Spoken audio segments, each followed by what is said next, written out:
Hello aspirants, welcome to my YouTube channel. आज के video में हम पढ़ेंगे राजा गोपालाचारी फॉर्मूला के बारे में, जो कि कब आया था, 1944 में आया था। तो प्रीवियस वीडियो में हमने क्या पढ़ा था, क्विट इंडिया मूवमेंट के बारे में पढ़ा था, यानी कि भारत छोड़ो आंदोलन के बारे में पढ़ा था। तो आप मुझे कमेंट सेक्शन में बताइए कि क्विट इंडिया मूवमेंट को किन और दो नामों से जाना जाता है। ठीक है, चलिए अब हम करते हैं आज का टॉपिक स्टार्ट। सी राजा गोपालाचारी नाम से लग रहा है कोई पर्सन होंगे। ठीक है, तो सी राजा गोपालाचारी मद्रास से थे। ठीक है, इन्होंने एक फॉर्मूला, आप कह सकते हैं कि एक फॉर्मूला प्रिपेयर किया था, एक तरीका प्रिपेयर किया था जिसके थ्रू कांग्रेस और लीग में कोऑपरेशन की जा सके। मतलब कुछ ऐसे पॉइंट्स बताए थे, कुछ ऐसा आप कह सकते हैं ना, ऐसी ट्रिक्स बताई थी कि हाँ हम इन चीज़ों को फॉलो करेंगे और कांग्रेस और मुस्लिम लीग, लीग मतलब मुस्लिम लीग और कांग्रेस मतलब आईएनसी, इन दोनों में सामंजस्य बिठा देंगे, कॉपरेशन लाएंगे। और ये फॉर्मूला आप कहें डायरेक्टली और इनडायरेक्टली क्या करता है, टैसिट एक्सेप्टेंस फॉर पाकिस्तान। एक तरह से इन्होंने मान लिया डायरेक्टली और इनडायरेक्टली कि हाँ हम पाकिस्तान की क्रिएशन एक्सेप्ट करते हैं। ठीक है, महात्मा गांधी जी जो थे उन्होंने सपोर्ट किया इस फॉर्मूला को, उन्होंने कहा कि हाँ सही है, हमें इस चीज़ को फॉलो करना चाहिए। अब आ गया CR फॉर्मूला, यानी सी राजा गोपालाचारी फॉर्मूला। अब देखिए यहाँ पे आपको 5 पॉइंट्स दिख रहे होंगे, ये हैं वो 5 पॉइंट्स जिसे मैंने यहाँ पे फॉर्मूला का नाम दिया है। हम जो ये फॉर्मूला पढ़ रहे हैं ना, ये हैं वो 5 पॉइंट्स। अगर इन 5 पॉइंट्स को मान जाते हैं आईएनसी और मुस्लिम लीग, तो उनमें कॉपरेशन लाई जा सकती है। और ये पॉइंट्स थे ही ऐसे कि ये दोनों ईजिली मान जाते हैं। लेकिन आपको पता है ना, मोहम्मद अली जिन्ना वो नेशनल मूवमेंट में किसी भी इवेंट में हाँ नहीं करेंगे, वो हमेशा टांगी अड़ाएंगे। तो वैसा किया उन्होंने, इसमें भी ऐसा ही है कुछ। तो देखिए CR फॉर्मूला के बारे में पढ़ लेते हैं और क्या पॉइंट्स थे वो देख लेते हैं।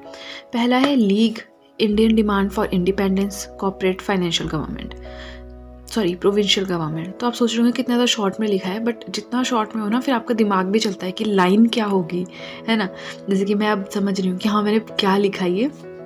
देखिए जो मुस्लिम लीग थी, अब उसको क्या करना है, कॉपरेट करना है इंडियन डिमांड फॉर इंडिपेंडेंस में। अब जो इंडियंस हैं, यानी जो आईएनसी है, वो स्वतंत्रता की मांग कर रही है, इंडिपेंडेंस की मांग कर रही है। तो मुस्लिम लीग को इसमें हेल्प करना पड़ेगा, आईएनसी को सपोर्ट करना पड़ेगा।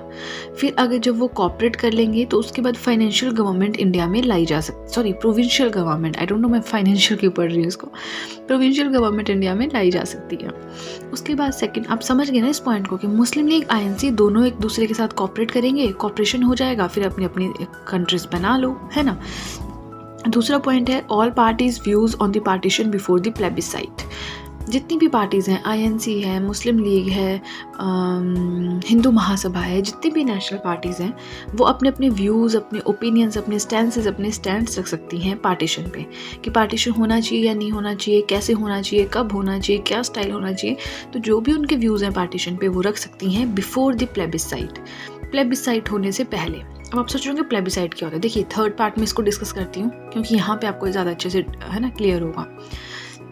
उसके बाद हम सेकंड पार्ट फिर से एक बार डिस्कस कर लेंगे, बेशक आपको कोई डाउट नहीं रहना चाहिए। देखिए जब सेकंड वर्ल्ड वॉर हो जाएगी कंप्लीट, ठीक है, ख़त्म हो जाएगी, तो उसके बाद ये कहा गया कि एक कमीशन बनाया जाएगा। अब ये कमीशन क्या करेगा, टू डिमार्केट द डिस्ट्रिक्ट्स, जो डिस्ट्रिक्ट्स है ना उनका एरिया कम ज़्यादा करेगा, उनका एरिया फिक्स करेगा। वो देखेगा मुस्लिम मेजॉरिटी कहाँ कहाँ है, ठीक है।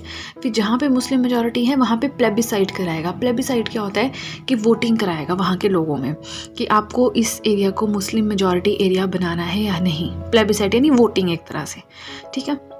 ऐसे हम करते हैं ना कि MLA चूज़ करना है हमने जी, या MP चूज़ करना है तो हम वोटिंग करते हैं, तो वैसा कुछ वोटिंग कराएगा कि आपको मुस्लिम मेजॉरिटी एरिया ये बनाना है या नहीं।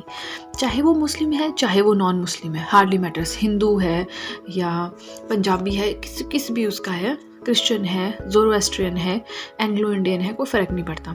उनको वोटिंग करनी पड़ेगी एरिया को मेजॉरिटी, मुस्लिम मेजॉरिटी बनाने या ना बनाने के लिए।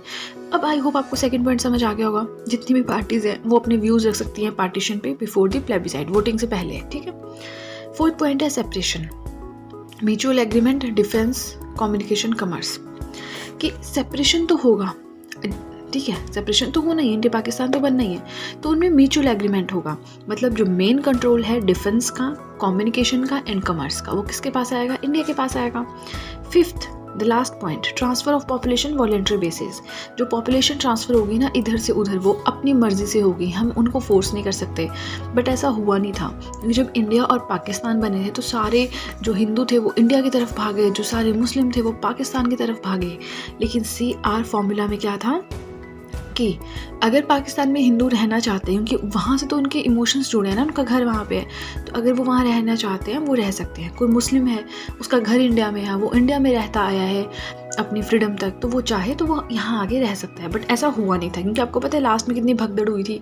हम वीडियोज़ देखते हैं ना यूट्यूब पे, उसमें क्या होता है कि ट्रेन्स जा रही हैं, लोग आ रहे हैं, मुस्लिम सारे यहाँ से जा रहे हैं, वहाँ से सारे हिंदू इंडिया आ रहे हैं, तो वो सब हुआ था। ठीक है, नेक्स्ट आता है Jinnah wanted the Congress to accept the 2 nation theory. अब देखिए, जिन्ना का आपको पता ही है, किसी बात को तो उन्होंने एक्सेप्ट करना है नहीं। ये चाहते थे कि कांग्रेस सीधी सीधी 2 नेशन थ्योरी को एक्सेप्ट कर ले कि हाँ अब पूरे के पूरे इंडिया के बनेंगे 2 पार्ट, एक इंडिया एक पाकिस्तान। उनको नहीं चाहिए कि ये डिफेंस, कम्युनिकेशन, कॉमर्स इंडिया के पास, नहीं, बस अलग बना दो आप, उनको ये मतलब था। दूसरा उनको ये था कि जो प्लेबिसाइट यानी जो वोटिंग होगी वो सिर्फ मुस्लिम्स करेंगे, नॉट एंटायर पॉपुलेशन। कोई मुस्लिम, अगर मान लीजिए कोई मुस्लिम मेजॉरिटी एरिया है, तो वहाँ पे जो वोटिंग होगी, प्लेबिसाइट होगा कि एरिया को मुस्लिम मेजॉरिटी बनाना है या नहीं, वो मुस्लिम से डिसाइड करेंगे, एंटायर पूरी पॉपुलेशन ने डिसाइड करी। अब देखिए, ये तो सीधी सीधी बात है, गलत चीज़ है ना। Then he oppose the idea of common centre. उन्होंने कहा ये जो कॉमन सेंटर का आइडिया ये सही नहीं है। हमने पढ़ा ना डिफेंस, कम्युनिकेशन, कॉमर्स, ये सब बड़ी बड़ी चीज़ें आप इंडिया में रहने दो, मतलब कॉमन रहने दो। अब देखिए, अगर वो इंडिया के अंडर होते तो मे बी वो फाइनेंशियली अच्छे होते, उनकी आर्थिक स्थिति अच्छी होती है ना। तो हम थोड़ा सा कंक्लूजन मैंने यहाँ पे बनाया कि हम क्या समझे, ठीक है, इससे राजगोपालाचारी फॉर्मूला से। तो कांग्रेस तो रेडी थी लीग के साथ कॉपरेशन करने के लिए, but league didn't care, Muslim league को कोई फ़र्क ही नहीं था। They wanted only separate union, उनको क्या चाहिए था, अपना यूनियन चाहिए था अलग से। जो हिंदू लीडर्स थे, दे कंडेम्ड द CR प्लान, जैसे कि VD सावरकर, उन्होंने निंदा की इस प्लान की कि ये बेकार है, कुछ नहीं है, जबकि ऐसा नहीं था, अच्छा प्लान था, मान सकते थे, कॉपरेशन हो सकती थी। तो देखिए, एम क्या था, कांग्रेस लीग कॉपरेशन, INC और मुस्लिम लीग में कॉपरेशन कराना। एक तरह से उन्होंने पाकिस्तान की एक्सेप्टेंस कर ली थी, बट हुआ क्या, इसकी निंदा की गई, मुस्लिम लीग ने कोई इंटरेस्ट नहीं दिखाया, और उसके बाद ये भी फिर ठप हो गया काम। तो ये हमने पढ़ लिया आज राजगोपालाचारी फॉर्मूला के बारे में। आई होप मैंने आपको जो भी समझाया आपको अच्छे समझ आया हो, और अगर आपको वीडियो अच्छी लगी है तो ये तो आपको अच्छे से पता है करना क्या है, जल्दी से कर दीजिए चैनल को सब्सक्राइब, बेल आइकन को कीजिए प्रेस, सो दैट मैं जैसे कोई वीडियो अपलोड करूँ आप तक एकदम से नोटिफिकेशन पहुँच जाए। वीडियो को लाइक करें, वीडियो का लिंक शेयर करें अपने फ्रेंड्स के साथ, and that's it guys, see you soon.